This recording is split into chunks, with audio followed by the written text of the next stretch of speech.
बिस्मिल्लाहिर्रहमानिर्रहीम। अस्सलामु अलैकुम वरहमतुल्लाहि वबरकातुहू।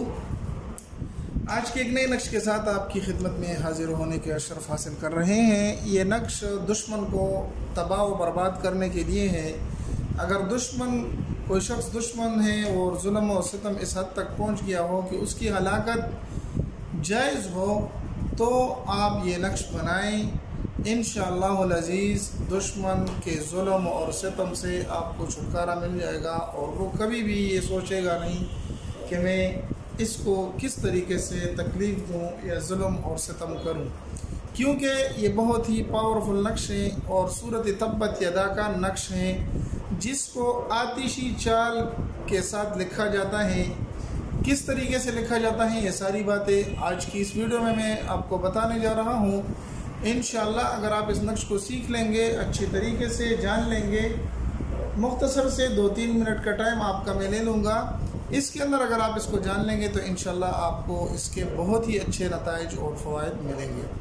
तो सबसे पहले काम तो आपने करना ये है कि आपने अगर इजाज़त मांगनी है या आपको इजाज़त की ज़रूरत है तो इस नक्श में इजाज़त की हद दर्जे ज़रूरत है। तो आप कमेंट्स में इजाज़त मांग सकते हैं। जिन जिन भाइयों को, जिन जिन बहनों को ज़रूरत है तो वो कमेंट में इजाज़त मांग लें, क्योंकि इसमें इजाज़त मांगना ज़रूरी है।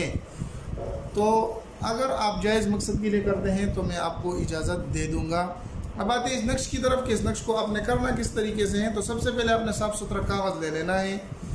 कागज़ लेने के बाद जिस पर लकीरें ना हों आप उसी कागज़ को ले लें और काले पेन का इस्तेमाल करें। काले कलर के पेन का इस्तेमाल करें। इससे आप स्क्रीनशॉट निकाल सकते हैं, वीडियो खड़ी करके आप इसको नक्श को बना सकते हैं। जिस तरीके से ये नक्श लिखा हुआ है इसी तरीके से आपने भी नक्श लिख लेना है। इसको तब्बत यदा का नक्श कहा जाता है।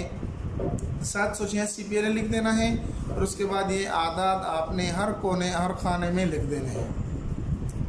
अब लिखने के बाद आपने यहाँ पर इसके नीचे दुश्मन का नाम और उसके वालदा का नाम ज़रूर लिखना है।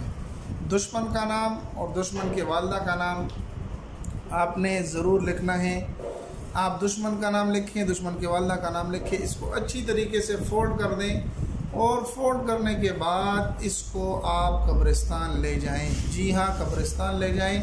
कि याद रहे कि किसी की कब्र की आपने बेहुरमती नहीं करनी, किसी की बेइज्जती नहीं करनी, क्योंकि वो अल्लाह के यहाँ पहुँच चुके हैं। हमारी उनकी बेइज्जती करना बिल्कुल भी मकसूद नहीं कि आप जाकर किसी की कब्र खोदें और उसके अंदर इसको दफना दें। हाँ, कब्र के किसी एक जानिब जहाँ पर जगह खाली हो वहाँ पर आप जगह खोद दें और वहाँ पर इस नक्श को दबा दें। इंशाअल्लाहुल अज़ीज़ मिनटों और दिनों में आप देखेंगे कि दुश्मन पागल और बर्बाद हो जाएगा।